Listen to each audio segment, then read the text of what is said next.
या भागातली पहिली प्रायव्हेट युनिव्हर्सिटी 2016ला सुरू केली. Youngest in India. Youngest in India. Youngest university private university in India. आज 10 वर्ष जवळजवळ होत आहे.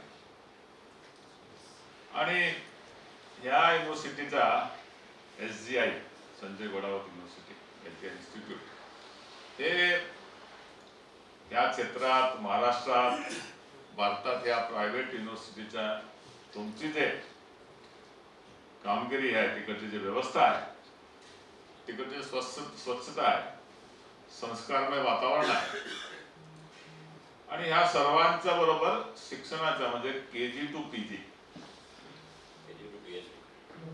आणि प्लस PhD ह्या सर्व करत आणि मग त्यावेळेला एवढा झपाट्याने आपण हे स्पीडने ज्यावेळेला पुढे जाते आहे,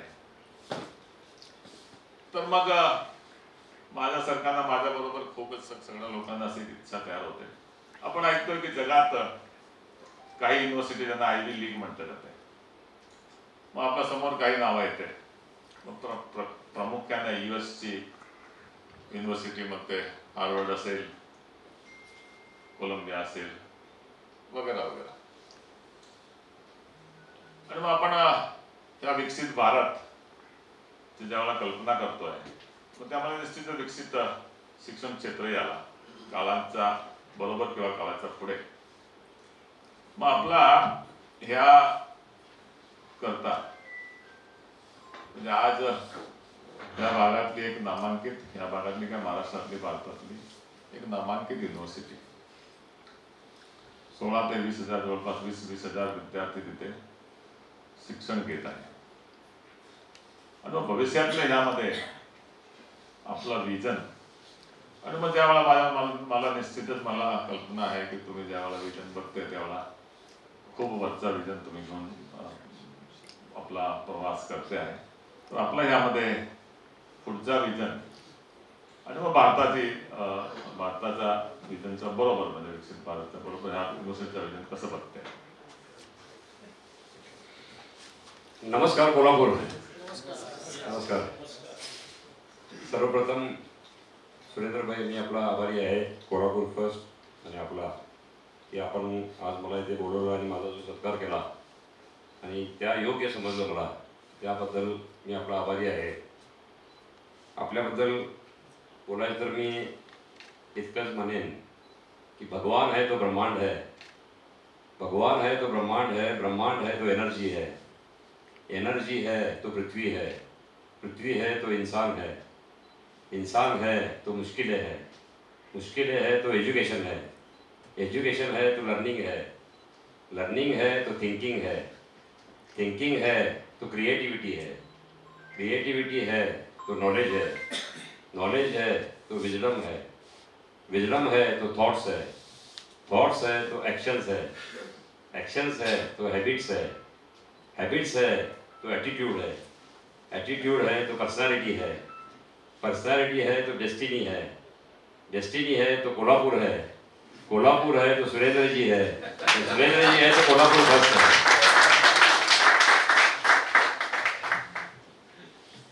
और कोल्हापुर फर्स्ट है तो हम सब यहाँ है.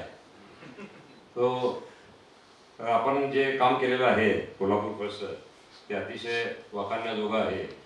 आणि जे आपण कष्ट घेत आहात की कोल्हापूरला एक सर्टन स्टेजला न्यायचं आहे, नेक्स्ट लेवलला न्यायचं आहे, ते जे आपलं विजन आहे त्यासाठी आमची सर्वांची आपल्याला साथ असणार कायम. आणि डेव्हलपमेंट एक अशी वस्तू आहे की जी केव्हाही न संपणारी आहे. कारण आपण बघितलं, एक मला गोष्ट आठवते की एका खेडेगावामध्ये लहान एक स्कूल बंद होते, तर तिथं डेव्हलपमेंट का होत नाही म्हणून जपनीज एक डेलिगेशन येतं आणि ते बघतात की चांगला यंग मुलगा 20 वर्षाचा झोपलेला आहे दुपारी, तर तो त्याला येऊन विचारतात की तू का झोपला आहे दुपारी. तर तो उठून म्हणतो की आमच्यात आजोबांच्यापासून पद्धत आहे आणि स्कूल होती, कॉलेज तर नाही जायचं, स्कूल होती ती पण बंद झाली मग आम्ही काय करणार? किंवा झोपलास का मग तू? रात्री तर झोपतोस 8 तास, परत आम्ही दुपारी कशाला झोप आहे तुला? तर तो म्हणतोय ते असं सवय, आणि मी जागून तर दुपारी जागा राहून तर काय करणार आहे? तर ते म्हणले तुम्ही डेव्हलपमेंट कर, तुमचं आता 1 एकर शेत आहे ते, आणि नांगरून घे परत, आणि चांगलं कर, चांगलं पीक आण, तिथं डेव्हलपमेंट होईल. मग त्यामधून काय होणार? तर त्यामधून आणखी डेव्हलपमेंट होईल, जास्त शेती होईल तुझी, आणि ऊसाची शेती कर, म्हणजे तुझी शुगर फॅक्टरी होईल, पुढे डेव्हलपमेंट चांगली होईल. मग त्यामधून काय होणार? त्यामधून तू काय तुझी आधी पुढे जाशील, तुझी स्वतःची बँक होईल, स्वतःचं हेलिकॉप्टर असेल, स्वतःचं प्लेन असेल. तर त्यामधून काय होणार? त्यामधून अनेक पैसा मिळेल तुला, की फॉरेनला सुद्धा जाऊन तू फॅक्टरी करशील, फॉरेनला सुद्धा बँक होईल, फॉरेनहून सुद्धा भरपूर तुला परकीय चलन येईल, सगळं भरपूर डेव्हलपमेंट होईल. तर त्यामधून काय होणार? त्यानं विचारलं की त्यामधून आणखी पैसा मिळणार. तर त्यामधून काय होणार? त्यामध्ये तुला इतकी शांती मिळेल पैसा मिळाल्यानंतर, की शांतीने झोप येईल तुला. तर तो म्हणला मी आत्ताच शांतीने झोपलेलो आहे, इतकं काम करून आणि इतकी उपद्व्याप करून शांतीने कशाला झोप पाहिजे? तर ते अशी आपल्याला शांती नको आहे, आपल्याला डेव्हलपमेंट करून शांती पाहिजे आहे. तर ते आपण करत आहात, आणि त्यासाठी आमची सर्वांची साथ आहे आपल्याला. आणि आपण जे विजन विचारलं, की सुरुवात केली होती 92 मध्ये, 2 लाख रुपये होते माझ्याकडे, आणि 2 लोक होतो आम्ही, आणि त्यामधून डायव्हर्सिफिकेशन करत करत आज मला सांगण्यात अतिशय आनंद होतो की 2 लोक आणि 2 लाखापासून सुरुवात केली होती. तर आज ग्रुपमध्ये 11,000 एम्प्लॉईज आहेत, आणि डायरेक्ट एम्प्लॉईज आहेत, आणि इनडायरेक्ट मला सुद्धा माहीत नाही किती आहेत, 1 लाखाच्या वर असतील इनडायरेक्ट. तर 21,000 मुलं शिक्षण घेतात, आणि 60,000 मुलं जवळजवळ 15-16 वर्षामध्ये पास होऊन गेली, आणि चांगल्या कंपनीमध्ये ते प्लेसमेंट झालेली आहे त्यांची, आणि चांगल्या युनिव्हर्सिटीमध्ये पण आहेत मुलं भरपूर आपली, आणि IIM मध्ये आहेत, IIT मध्ये आहेत. तर याप्रमाणे जे एक समाधान मिळतं ते अतिशय चांगलं आहे, आणि ते सर्व टीममुळं आहे असं मी म्हणतो. आणि मला सांगण्याचा अतिशय आनंद होतो की टाटा नंतर आपला संजय माळा ग्रुप दुसरा ग्रुप आहे जगामध्ये जो मीठ पण तयार करतो आणि एअरलाईन पण चालवतो.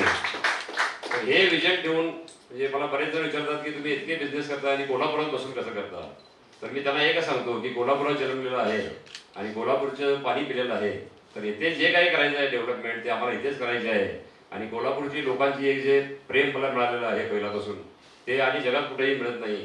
त्यामुळे आम्ही इथे डेव्हलपमेंट करतो, आणि ती जी एक विजन ठेवून चाललेलो आहे की एअरलाईन वाढवायची आहे, कनेक्टिव्हिटी वाढवायची आहे, एज्युकेशन चांगलं करायचं आहे.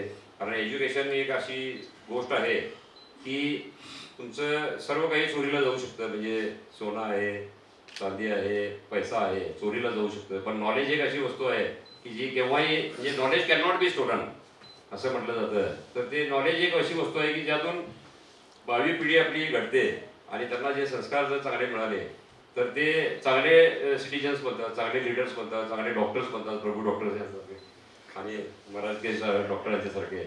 तर ते चांगले डॉक्टर्स बनतात, इंजिनियर्स बनतात, सायंटिस्ट बनतात, स्पोर्ट्समन्स बनतात, आणि त्यातून खरी आपली सिटीची आहे, स्टेटची आहे, देशाची आहे ही डेव्हलपमेंट होते. तर ही इकॉनॉमी जी आपली डेव्हलप होते ती इन्फ्रास्ट्रक्चर आणि एज्युकेशनमुळे होते असं मी मानतो. आणि त्यासाठी आपले रोड्स पहिला चांगले व्हायला पाहिजेत. आणि आता आपली जी स्टार एअर आहे ती रिजनल एअरलाईन मोठी करायची आहे. हे विजन मला सांगायचं होतं की हे विजन आहे, पण फ्युएल रेटमुळं म्हणजे डबल झाले रेट फ्युएलमुळं, त्यामुळं एअरलाईन अडचणीत आहेत सर्वच. त्यामुळं ते आपण सर्वांनी कोल्हापूर फर्स्टतर्फे एक निवेदन द्यायला पाहिजे पेट्रोलियम मिनिस्ट्रीला की फ्युएल रेट कमी करा, कारण क्रूड $75 झालेला आहे. तर तरी सुद्धा आमचे फ्युएल रेट 125 रुपये आहेत आता, आणि 60% कॉस्ट इज फ्युएल कॉस्ट. अशीच जर परिस्थिती राहिली तर एअरलाईन बंद करायला लागणार. त्यामुळं आपण सर्वांनी सिरियसली घेऊन त्याच्यावर प्रयत्न करणं गरजेचं आहे, आणि ते जर नाही झालं तर अवघड आहे एअरलाईनमध्ये. आणि आपली जी कनेक्टिव्हिटी होत आहे रिजनल कनेक्टिव्हिटी ती बंद होईल, कारण आता कोल्हापूरची डेव्हलपमेंट सुरुवात झाली होती तेवढ्यात ते डबल झाले फ्युएल रेट म्हणून.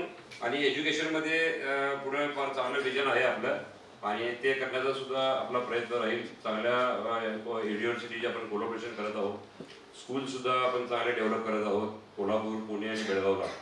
तर यामध्ये एज्युकेशनमध्ये भरपूर स्कोप आहे, आणि तो आपण करण्याचा प्रयत्न करत आहोत.